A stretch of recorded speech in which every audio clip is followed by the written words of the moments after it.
Coïncidence ? Permets-moi d'en douter. Bienvenue dans Synchronicité, le podcast qui t'aide à te retrouver avec un peu d'astro, de spiritualité Mais beaucoup de bonnes vibes. Bonjour à tous. Eh bien le bonjour. Bienvenue pour cette nouvelle série du podcast Sibalora sur les signes de Vénus, en signe et en maison. Alors là, Vénus, ça va être très important parce que Vénus, pour ceux qui ne le savent pas, ça va représenter la planète de l'amour. C'est ça, c'est vraiment notre façon d'aimer, nos besoins pour nous sentir désirés, nous sentir aimés, c'est ce qu'on va aimer dans la vie, c'est la valeur aussi qu'on se donne en fait. Ça représente pas mal de choses, c'est assez différent aussi chez l'homme et la femme. C'est vrai que chez la femme, donc c'est vraiment, ça représente nos besoins affectifs, ça représente ce dont on a besoin aussi pour se sentir valorisé. Chez l'homme, ça va aussi représenter le type de femme par qui ils sont attirés, tout simplement. Exact. Donc du coup, vraiment, on s'est intéressé à ça et on va vraiment faire signe par signe, autant chez la femme que chez l'homme. Exactement.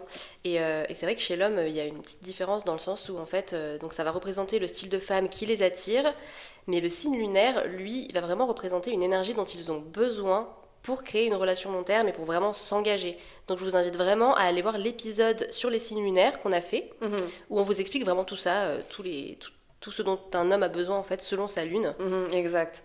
Et aussi, pourquoi pas, d'aller faire un petit tour sur notre site Sibalora parce qu'on a créé un PDF synastrie. Donc la synastrie, ce sont les compatibilités amoureuses. Et donc là, pour le coup, ça va vraiment prendre en compte tout votre thème astral avec le vôtre et celui de votre partenaire, simplement. Et donc, la Vénus sera tout aussi importante. Donc franchement, n'hésitez pas à aller faire un petit tour, vraiment. Et puis, écoutez, j'espère que vous êtes bien installés. C'est parti. C'est parti. On y va. Bienvenue dans cet épisode 11 de la playlist Vénus en signe. Donc là, on va passer à Vénus en Verseau, donc en maison 11. Là, pour le coup, cette Vénus-là, on va être sur une Vénus qui est très libre, qui va représenter à elle toute seule tout ce qui est l'amour, l'amitié. Ça va aussi représenter énormément l'aspect du futur.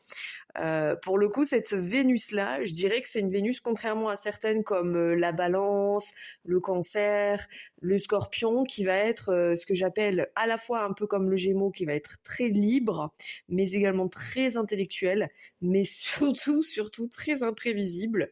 Là, on va être vraiment sur une Vénus de type d'air, parce que Vénus, oui, c'est un signe d'air, même si on a la sensation que ça peut être un signe d'eau vu que on a une petite madame qui porte une cruche. Pour le coup, c'est bien un signe d'air qui est gouverné pour le coup par Vénus et Saturne, donc ces deux petites planètes-là.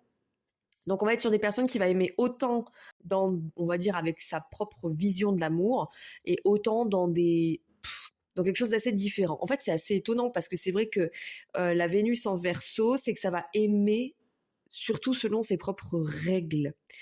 On va un peu comme mes Gémeaux chercher un amour qui va être à la fois amical et stimulant, mais surtout un peu complice et hors des cadres traditionnels. Donc on peut avoir dans cette Vénus-là des personnes qui peuvent avoir une sexualité un petit peu débridée, on va dire. Débridée, donc ça peut être polyamour, ça peut être dans des relations, on va dire où on va expérimenter. Ça ne veut pas forcément dire que cette Vénus est déloyale, bien au contraire.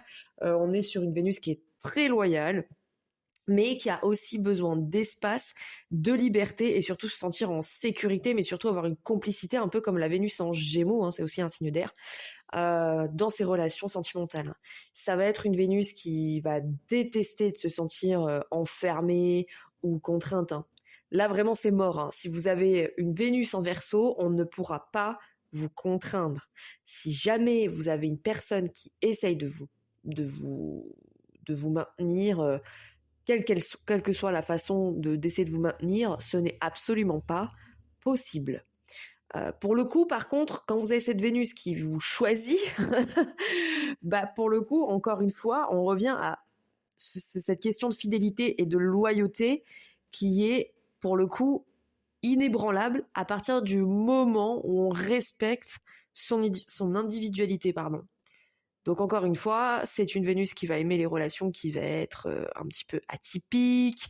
On va rechercher aussi des cercles sociaux qui vont être parfois étendue et complètement aux antipodes, c'est-à-dire vous pouvez très bien avoir des gens qui vont être très cartésiens, cette Vénus-là peut avoir aussi des amis qui sont très hippies, mais vraiment de cheminements divers et variés, de croyances diverses et variées. Cette Vénus-là, elle a besoin de ça. Par contre, elle a besoin de lutter avec des causes communes aussi. De vivre une relation sentimentale à distance, ça lui fait vraiment, vraiment pas peur, pour le coup. Ça va lui permettre un petit peu de trouver un équilibre quelque part, parce que ça va être un amour qui va être libre pour elle, mais à la fois qui va lui permettre de vraiment être épanouie. Hein. Comment on peut séduire cette Vénus-là en Verseau? C'est très simple. Hein. Pour séduire cette Vénus, il faut respecter encore une fois son indépendance. Elle va aimer les gens qui vont être créatifs, qui vont être ouverts, qui vont être anticonformistes. Elle va vouloir une relation qui va sortir un petit peu des sentiers battus, où chacun va garder sa singularité finalement dans sa personnalité. Par contre, tout ce qui va être la jalousie, le contrôle, les émotions un peu trop envahissantes, alors là, c'est mort. C'est mort. Parce que vraiment, elle a besoin de complicité, elle a besoin de se sentir connectée à l'autre, elle a besoin de confiance mutuelle, elle a vraiment besoin de tout ça. Et si vraiment vous avez un petit peu un bagage de problèmes de confiance en l'autre ou en vous, ça va être très compliqué. Par contre, pour autant, ça lui fait pas peur d'avoir une personne qui a eu des valises émotionnelles assez chargées, mais c'est juste tant que ça la touche pas dans son intégrité, ça va. Au niveau esthétisme, cette Vénus-là, elle va aimer forcément les styles un petit peu originaux. Ça peut aller autant du style vintage qu'à du style un petit peu futuriste entre grosses guillemets. Donc c'est une Vénus qui va oser mélanger les pièces, qui va oser mélanger les couleurs, qui va par contre avoir un choix vestimentaire qui va être pour moi un peu engagé, c'est-à-dire qu'elle va favoriser si elle peut favoriser des vêtements à chemin court, par exemple seconde main, mais de très très bonne qualité, elle le fera. Par contre, elle aura toujours, même si elle doit s'habiller entre guillemets simplement pour le travail, elle aura toujours quelque chose qui va la démarquer.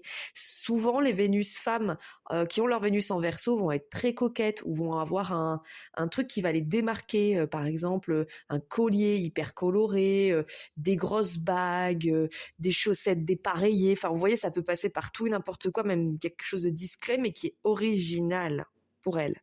Côté financier, on peut avoir des hauts et des bas quand on a cette Vénus-là en Verseau, parce qu'on va aimer soutenir des projets collectifs et alternatifs ou investir dans des causes, mais en même temps, on peut se laisser abandonner à ça et ça peut risquer des problèmes financiers parce qu'on va trop vouloir donner aussi.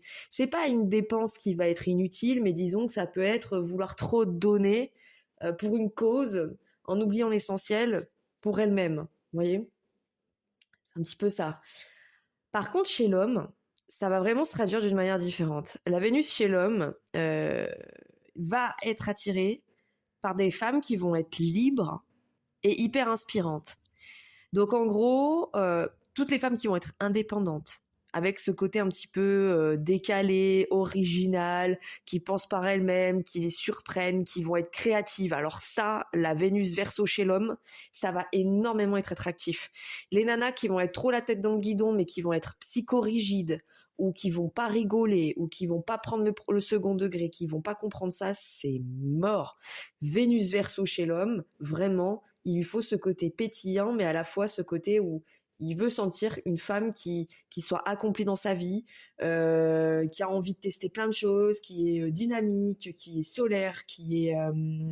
Alors le truc émotionnel peut-être pas, parce que j'avoue qu'un homme qui a sa Vénus en Verseau, non seulement de ça, il aime pas les femmes trop classiques, mais trop émotionnelles, alors je ferai une différence.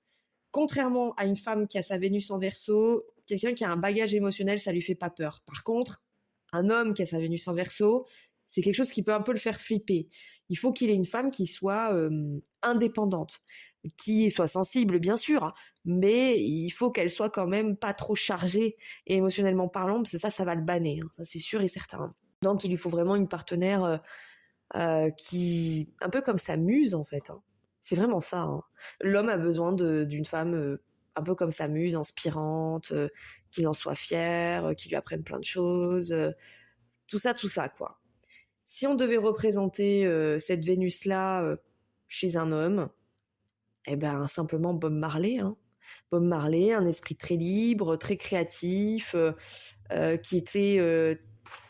il avait quand même sa personnalité, je trouve, Bob Marley, qui était très singulière pour le coup, et ça le représente très bien. Si je devais le représenter chez une femme, cette Vénus-là, ça va peut-être paraître bizarre, mais je vais dire Emma Watson. Emma Watson, pourquoi? Parce qu'il faut pas oublier que, hormis son merveilleux talent d'acteur dans Harry Potter, il faut pas oublier que c'est une femme qui est très militante, notamment dans la cause féministe. Je crois qu'elle est ambassadrice aussi pour l'ONU Femmes. Elle a aussi ce côté progressiste. Et c'est une femme hyper indépendante, Emma Watson. Franchement, quand elle a fait Harry Potter, elle a repris ses études. Honnêtement, elle a tout qui coche. Il y a l'indépendance affective. Elle a jamais vraiment suivi les modèles traditionnels parce qu'il me semble qu'elle a eu un égarement aussi au niveau de son identité sentimentale. Elle a l'engagement social et elle a encore une fois ce style qui va être assez unique, mais aussi élégant, hein, moi je trouve, pour le coup, Emma Watson. Donc je trouve elle la représente plutôt bien, même si, pour le coup, cette actrice, je crois qu'elle est bélier, il me semble. Donc, vous voyez, ça peut paraître étrange, mais certainement qu'elle doit avoir un ascendant peut-être en air. Très possible aussi. En tout cas, voilà, grosso modo, avoir sa Vénus en Verseau, c'est un petit peu ça. Donc, j'espère en tout cas que cet épisode vous aura plu. N'hésitez pas à aller consulter les autres qui sont tout aussi intéressants. Je vous fais de gros bisous et je vous dis à bientôt.